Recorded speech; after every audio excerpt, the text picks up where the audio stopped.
چیرۆشی سەرکەوتنی زانایەکی ئۆگەندی بە پشتیوانی خێزانێکی ئوستورالی. دوای 30 ساڵ زانایەکی ئۆگەندی ئەو خێزانە دەبینێتەوە کە پارەی خوێندنیان دابین کرد.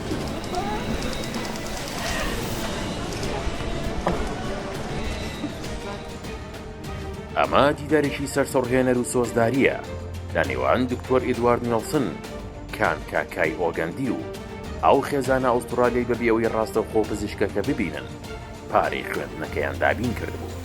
بەڵام دوای 30 ساڵ بە دیداری یەکتر شاد بوون، دیدارێک کە گریان و پێکەنینی تێکەڵاو کرد. چیرۆکی ئەم پزیشکە ئۆگەندیە کە لەلایەن ئەم خێزانە ئوسترالیا و پشتگیری دەکرا و پارەی خوێندنەکەی دابین دەکرا. چیرۆکێکی 30 ساڵەیە کە بە نامە و وێنە بەردەوام بوو لە کۆتاییدا پێک گەیشتن.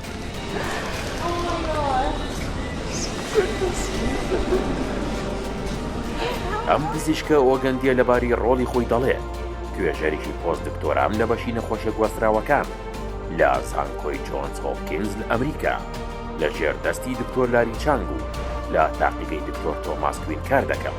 ئەو دەڵێت کار لەسەر تایبەتمەندی ئایدز دەکات لە ڕاکای ئۆگەندا، دەیەوێت بگاتە چارەسەرێک دڵخۆشی شەبەوەی هیوایەک هەیە. بروس ئاشنا و مارگریتی هاوسەری لە ساڵی 1995 لە ڕێگەی ڕێکخراوی کۆمپاشنی ئوسترالی دەستیان بە سپۆنسەرکردنی خوێندنی منداڵێکی ئۆگەندی کرد لە کۆتاییدا ئەم زانایە دەرچوو. ڕێکخراوەکە کار بۆ گەشەپێدانی منداڵان دەکات. بنکەکەی لە شاری نیوکاسڵە. بەردەوام لە قۆناغەکانی خوێندنیدا وێنە و بەڵگەیان دەدایە خێزانەکە تا دڵنیابن کە پارەکەیان دەدرێتە ئەو منداڵەکەم دەرامەتە. ئەو خێزانە ئوسترالیاش وێنە و بەڵگەکانیان لای خۆیان هەڵگرتووە و دوای 30 ساڵ لە دیداری زانەکە دەیخەنە ڕوو.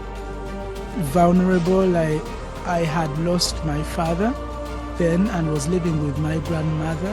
ئێدوارد نیڵسن کانکاکا ئێستا تەمەنی 36 ساڵە. وەک زانایەکی توێژینەوەی ڤایرۆسی ئایدز لە ئاستی جیهاندا ناسراوە. بۆ کۆنفرانسێکی پزیشکی سەردانی شاری مێلبۆرنی کردووە.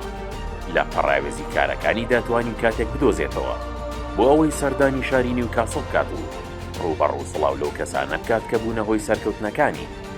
لە مانگی ئابی ئەم ساڵدا کانکاکا بۆ یەکەم جار بروز و هێزەربۆردی کچی لە نزیکەوە بینی، ئەگەرچی ساڵانێکی زۆرە نامە ئاڵوگۆڕ دەکەن، بەڵام ئەوە یەکەم جاریان بوو ڕاستەوخۆ یەکتر ببینن بۆیە گریان و خەندە بووە سەرەتای دیدارەکە. کچی و خێزانە چیرۆشی هەڵبژاردننی سپۆنسەرکردنی پزیشکەکە دەگێڕێتەوە و دەڵێت تیمی برایی لەو کاتی بەهۆی ئەوەی بەرواری لە دایک بوونیان یەک بووە ئەو کەسەی هەڵبژاردووە بۆ ئەوەی دایک و باوکی سپۆنسەری بکەن. زانە ئۆگەندیەکە تەمەنی 6 ساڵان بوو کە هانای بۆ ڕێکخراوەکە برد بەهۆی ئەوەی باوکی لەدەستدا بوو لەلایەندا پیرێ و پەروەردە دەکرا. ڕێکخراوەکە ناویان تۆمار کرد. زانیاری وردیان لەبارەی ژیانی گەیاندە خێزانە خێرخوازەکەی ئوسترالیا.